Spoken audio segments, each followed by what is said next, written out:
அன்பு தோழர்கள் அனைவருக்கும் எனது முதற்கண் வணக்கத்தை தெரிவித்துக் கொள்கிறேன். உங்களை அழைத்து வந்த உங்கள் இதயங்களை நான் இரு கரம் கூட்டி வணங்குகிறேன். இந்த இரண்டு கரங்களில் ஒரு கரம் சந்துரு என்கின்ற சந்திரசேகர், மற்றொரு கரம் செம்பே மணவளன். இந்த அழைப்புகளை பார்க்கின்ற பொழுது நிறைய நண்பர்கள் கேட்ட கேள்வி, ஒரு நிகழ்வையும் ஒரு விழாவையும் ஒன்றாக நடத்துகிறீர்கள், இது சரியா என்று கேட்டார்கள். சந்தருடைய படத்திறப்பு என்பது ஒரு நிகழ்வு. செம்பே மணவாளன் நினைவாக நடத்தப்பட்ட சிறுகதை போட்டிக்கான பரிசளிப்பு என்பது ஒரு விழா. இந்த நிகழ்வையும் ஒரு விழாவையும் ஒன்றாக நடத்துகிறீர்களே என்று கேட்டார்கள். உண்மையில் எங்களை பொறுத்தவரை சந்துரு வேறு, செம்பே மணவாளன் வேறு அல்ல. அதே நேரம் இருவரும் கலையிலக்கிய பெருமன்றத்தினுடைய வேர்கள். ஒரு கோபுரத்தையும் ஒரு குடிசையையும் ஒரே காட்சியில் கோணத்தில் ஒரு புகைப்பட கலைஞர், ஒரு ஓவியன் நிலைநிறுத்துவதை போலதான் நாங்கள் சந்துருவையும் செம்பே மணவாளன் அவர்களையும் நாங்கள் ஒன்றாக நிறுத்துகின்றோம். இந்த உலகம் விசையால் இயங்குகிறது. விசை என்பது அகவிசை, புறவிசை என்று இரண்டு விசைகள் இருக்கிறது. தமிழ்நாடு கலை இலக்கிய பெருமன்றத்தை புறவிசையாக இருந்து இழுத்துச் சென்றவர் செம்பே மணவாளன் அவர்கள். அகவிசையாக இருந்து உந்து சக்தி மூலம் இயக்கியவர் சந்துரு அவர்கள்.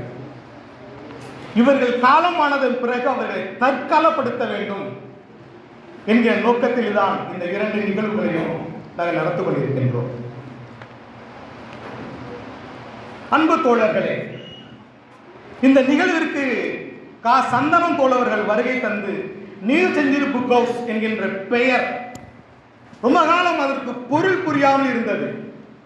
தற்பொழுது பொது உடைமை இயக்கம், இந்திய கம்யூனிஸ்ட் அமைப்புகள் நூற்றாண்டுகள் கண்டிருக்கின்ற இந்த நேரத்தில் நியூ செஞ்சுரி புக் ஹவுஸ் என்கின்ற நிறுவனத்திலிருந்து வருகை தந்து இந்த பொது உடைமை நூற்றாண்டு காணுகின்ற இந்த நேரத்தில் இரண்டு பெரிய வேர்களை கௌரவப்படுத்தும் விதமாக வருகை தந்து அவருடைய புகைப்படத்திற்கு புகழஞ்சலி செலுத்த நாங்கள் பெருமையாக கருதுகிறோம், நன்றி பாராட்டுகிறோம்.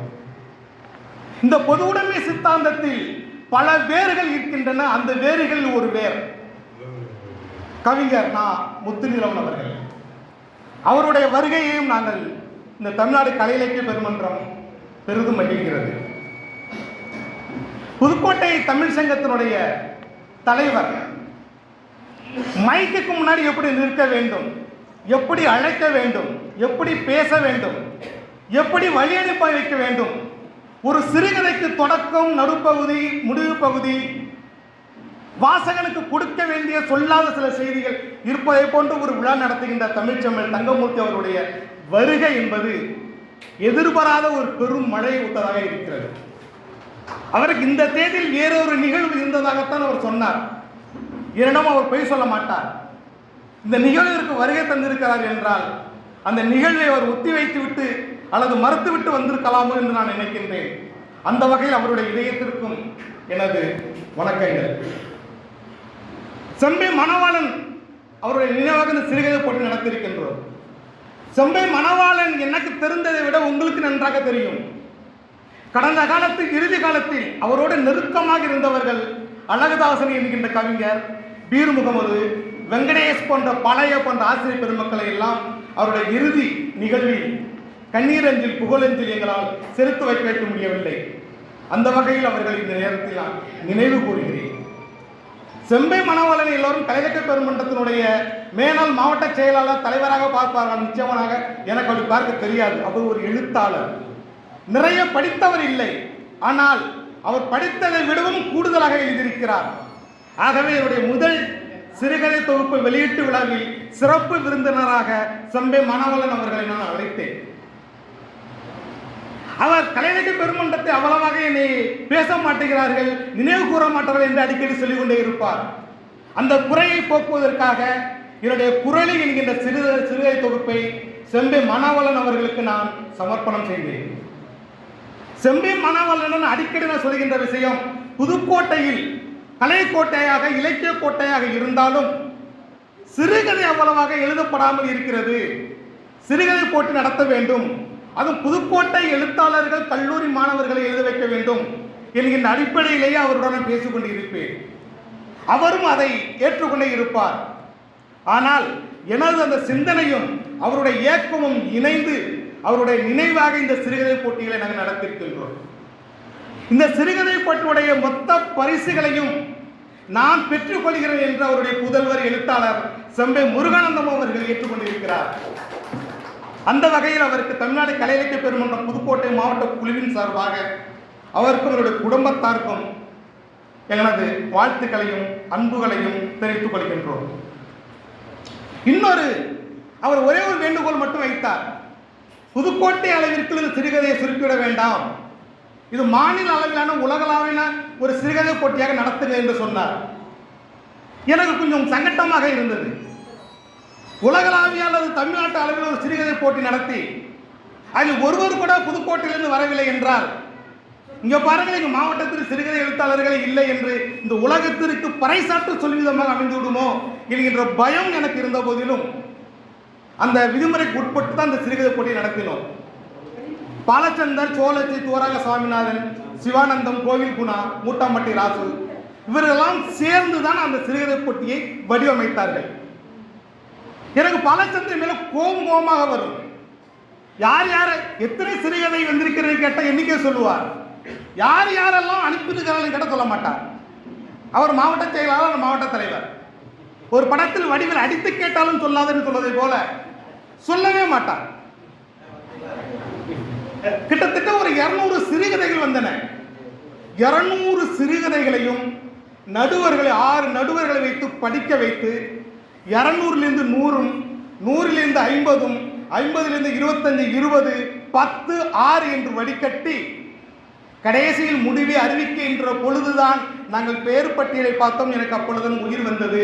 அந்த 6 சிறுகதைகளில் இறுதி கதைகளில் ஒருவர் புதுக்கோட்டை மண்ணை சார்ந்தவர் இருந்தார். சாமி கிரிஸ் புதுக்கோட்டைன்னு சொன்னால் சிலர் கோபித்துக் கொள்கிறார், தஞ்சாவூர் மண்ணை சார்ந்து இருப்பதனால். கூடுதலாக அவர் புதுக்கோட்டை மண்ணில் அவர் பணியாற்றுவதால் 2 கதைகள் கிடைத்த இந்த பெருமிதமும் எனக்கு இருந்தது. சாமி கிரிஸ் வந்திருக்கின்றார். ஒரு அற்புதமான கதைகள். இந்த கதைகளை தொகுத்து இது எந்த ஒரு பொறுமையின் கீழ் இந்த கதைகள் முதல் 2, 3, 4, 5, 6 வந்திருக்கிறது என்று பார்க்கின்ற பொழுது ஒரு வியப்பாக இருந்தது. உயிர் அப்படின்ற ஒரு பொறுமையின் கீழ் தான் இந்த கதைகள் தொகுக்கப்பட்டிருக்கிறது. உயிர். இந்த நிகழ்ச்சி மிக அற்புதமாக நடந்து கொண்டிருக்கிறது. திடீரென்று மின்சாரம் என்கின்ற உயிர் போனால் இந்த நிகழ்ச்சியை செத்துவிடும். இந்த நிகழ்ச்சி மிக சிறப்பாக இருப்பதற்கு காரணம் மின்சாரம் என்கின்ற உயிர். இந்த மின்சாரம் என்கின்ற உயிரை மையமாக வைத்து லோகமும் பஞ்சாயத்து டிவியும் என்கின்ற கதையை ரிஸ்வான் அவர்கள் இருக்கிறார். அந்த கதை 3 சிறுகதை எழுதுவது எளிது, சிறுகதையை தொகுப்பது எளிது. சிறுகதை போட்டி நடத்தி முதல் 2ஆம் 3ஆம் பரிசுகளை தேர்வு செய்வது கடினம். காரணம், பண்டைய, புராண, மத்திய பகுதி, தற்காலம், இவ்வளவு உள்ளடங்கிதான் கதைகள் வருகிறது. இவ்வளவு கதைகளும் சிறப்பான கதைகளாக இருக்கிறது. இதில் எதில் முதல் பரிசுக்குரிய கதையை தேர்வு செய்ய தேடுகின்ற பொழுது லோகமும் பஞ்சாயத்து டிவி என்ற கதை 4 காலங்களை பேசுகிறது. ஒரு வில்லு வாசிக்கின்ற ஒரு வில்லு பாட்டுக்காரன் தொலைக்காட்சி வந்த பிறகு அந்த குடும்பம் எப்படி நலிவடைகிறது என்கின்ற ஒரு உயிர் பேசக்கூடிய கதையாக அந்த கதை இருந்தது. பேப்பர் குருவி என்கின்ற ஒரு கதை. ஒரு உயிரை மற்றொரு உயிர் அடித்து சாப்பிடலாம் என்பது உயிரியல் கோட்பாட்டின்படி சரியாக இருக்கலாம், இயற்கை கோட்பாட்டின்படி தவறு. ஒரு சிட்டுக்குருவியை அடித்து சாப்பிட்டால் இயற்கை என்ன பதிலடி கொடுக்கும் என்கின்ற சொல்லுகின்ற கதைதான் பேப்பர் குருவி. தோழர் அன்பாதன் வந்திருக்கின்றார், விழுப்புரம் மாவட்டம். எனக்கு அவருடைய கதை தேர்வும் மகிழ்ச்சி. நானும் அவரும் தற்போதைய முதலமைச்சருடைய திருக்கரங்களை நாங்கள் 2 ஒன்றாக பரிசு பெற்றோம். கதைகளை ஒரு புதிய வடிவத்தில் கொடுக்கக்கூடியவர், அதுவும் உயிரை மையமாக வைத்த கதைதான். அடுத்ததாக அகிலா கிருஷ்ணமூர்த்தியுடைய ஒரு கதை. அந்த கதையை படித்த பிறகு நடுவராக பேசிக் கொண்டிருந்தோம். இவர் ஒரு செவிலியராக இருப்பதனால தானே இப்படியான ஒரு கதை எழுத முடிகிறது என்று சோழச்சியும் பாலச்சந்திரன் சொன்னார். நான் சொன்னேன் அப்படியெல்லாம் இல்லை, அவர் செவிலியராக இருப்பதால் இந்த கதையை எழுதியிருக்கிறார் என்பது தவறு. இதயமுள்ள செவிலியராக இருந்ததால் அந்த கதை எழுத முடிந்திருக்கிறது. ஒரு உயிருக்காக போராடுகின்ற ஒரு ஆட்டுக்குட்டி செத்து மடைகின்ற பொழுது அதை வளர்த்தவனுக்கு மட்டும்தான் கண்களில் ஈரம் கசியும். ஒரு குண்டுக்குள் அடைக்கப்பட்ட ஒரு மனநோயாளிக்கு வைத்தியம் பார்க்கக்கூடிய ஒரு செவிலியர், ஒரு மருத்துவர், அவரிடமிருந்து விடுதலை பெறுகின்ற பொழுது அடைகின்ற மனக்கசிவு தான் அந்த கதை. அந்த கதை 3ஆம் பரிசு பெற்றிருக்கிறது. கூடாரத்தில் கசிந்த குளம்படி. அகலா கிருஷ்ணமுஞ்சம்மா வந்திருக்கிறார்கள். ஒரு கருவி உயிர் கொள்ளும் கதை கருத்தரிப்பு சாமி கிரீஸ். நான் கதையை நிறைய படிக்கிறதுனால சாமி கிரீஸோட கதை தான் இருக்குன்னு நினைச்சிட்டு நான் முடிவு பண்ணிட்டு தான் அந்த கதையை முடிச்சுட்டு யாருன்னு கேட்டேன். சாமி கிரீஸ். நிறைய பேர் குழந்தைகள் இல்லாமல் தவித்துக் கொண்டிருக்கிறார்கள். குழந்தைக்கு என்ன வேண்டும் என்பதை நீங்கள் சாமி கிருஷ்ணனுடைய கதையை படிக்கலாம், இல்லை என்றால் அவரோட ரகசியமாகவும் கேட்கலாம். ஒரு அற்புதமான ஒரு கதை. வேற்ற நிலம். ஒரு குடும்பம் ஒரு கலர் நிலத்தில் வாழ்கிறது. அவருக்கு இருக்கக்கூடிய ஒரே ஒரு நிலம். அந்த நிலத்தை நம்பிதான் பெண்களை கட்டுக் கொடுக்கிறார்கள், பிள்ளைகளை படிக்க வைக்கிறார்கள், பசி அறிகிறார்கள்.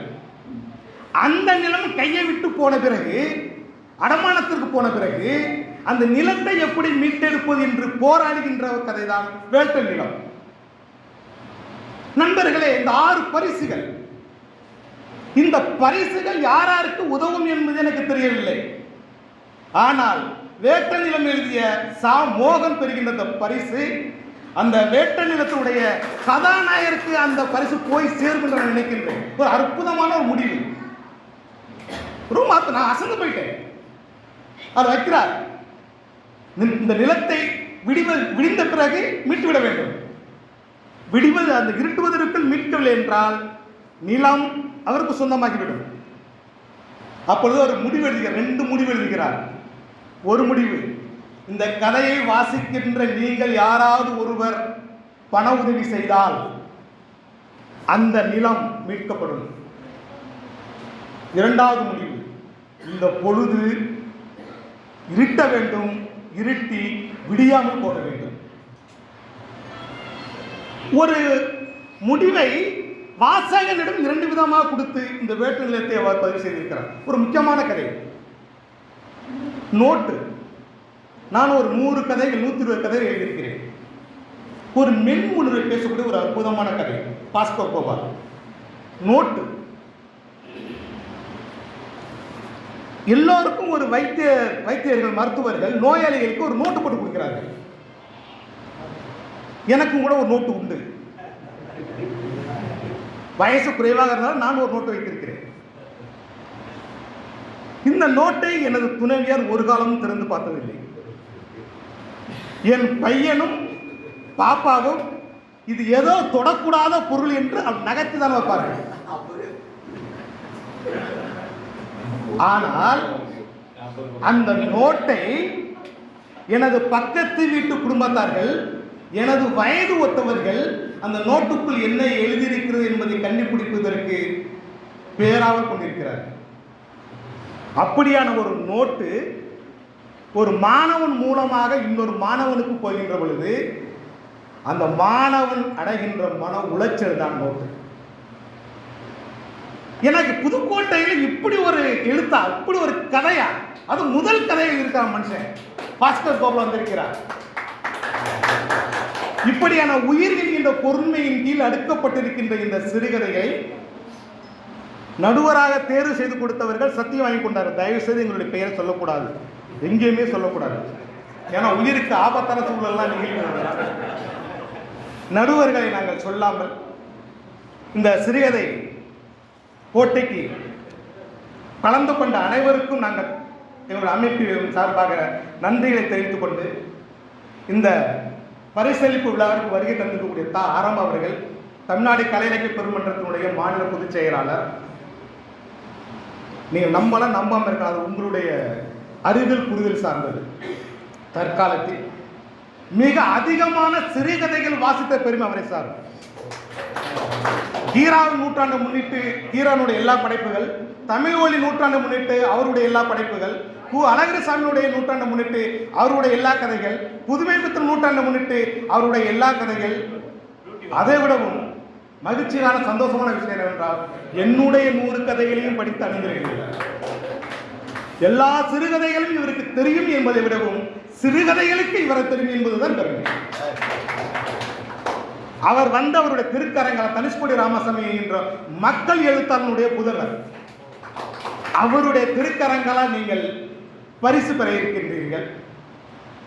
நாங்கள் எல்லாம் காலமேக புலவரை பார்த்ததில்லை, எப்படி இருப்பார் என்பது எனக்கு தெரியாது. நாங்கள் பார்க்கின்ற காலமேக புலவர் ஐயா கவிச்சுட கல்வி. அவரிடம் ஒரு முறை நான் நூல் வெளியீட்டு விழா நடப்பதற்காக ஐயா தமிழ்ச்செம்மல் தங்கமூர்த்தி அவர்கள் அழைத்துக் கொண்டு சென்றார். மனப்பணம் பண்ணி தான் கவிதை சொல்றாரா இல்ல அவருக்குள்ள இருந்து வேறொரு குரல் கவிதைகளை ஒப்பிக்கிறதா என்று எங்களுக்கு தெரியவில்லை. ஒரு கவிதை சொன்னால், இந்த உலகில் சாயம் போகாதது, இந்த உலகில் சாயம் போகாதது விவசாயம் என்று ஒரு கவிதை சொன்னார். யாரோ யாரோ எழுதிய கவிதை தான் அதை சொன்னார். அவர் யாரோ எழுதின கவிதையை தான் எழுதிய கவிதையை போல பூரிப்போட சொல்லுகிறார். அவருடைய மீசையை பார்த்து இந்த கவிதை சொன்னது அவருடைய உதடா, அவருடைய பற்களா, மீசை. எனக்கு எந்த சாயமும் ஒட்டி கொள்ளாத நரை கவிச்சுடருடையது அப்படி என்று எனக்கு நானே எழுதி கொண்டு வந்தேன். கவி பேரரசு வைரமுத்து சொன்னார், கோப்புகள் பார்த்து கையெழுத்திடுகின்ற அமைச்சர்களை பார்த்திருக்கிறேன், யாப்புகள் பார்த்து கவிதை எழுதுகிறவர் கவிச்சுடர். அவர்களால் நீங்கள் பாராட்டப்படி இருக்கிறீர்கள். இன்னும் இந்த சிறுகதை போட்டிற்காக, இந்த விழாவிற்காக, இந்த நிகழ்விற்காக அரும்பாடுபட்ட ஒத்துழைப்பு வழங்கிய அனைவருக்கும் நன்றி பாராட்டி, கோயில் பொண்ணு அஜய்குமார் போஸ், இன்னும் நிறைய தோழர்கள், அடைக்கலம் மூட்டாம்பட்டி ராசு, ஜீவதாசன் அனைவருக்கும் எனது வாழ்த்துக்களை நன்றிகளை தெரிவித்துக் கொண்டு, இந்த சிறுகதை போட்டி ஒவ்வொரு வருடமும் நடைபெறும் என்பதுதான் இன்றைய செய்தி. வாய்ப்பு இருந்தால் செம்பை மாணவர்களிடம் கூடுதலாக நிதியும் கேட்கலாம் என்று இருக்கின்றோம். அதற்கு அவருடைய சாவியும் அவருடைய மனசாவியும் தான் இடம் கொடுக்கும். எப்படி இருந்தாலும் இந்த சிறுகதை போட்டி நடைபெறும் என்று சொல்லி இந்த அளவில் வாழ்த்துறை நிறைவு செய்து விடைபெறுகிறேன். நன்றி, வணக்கம்.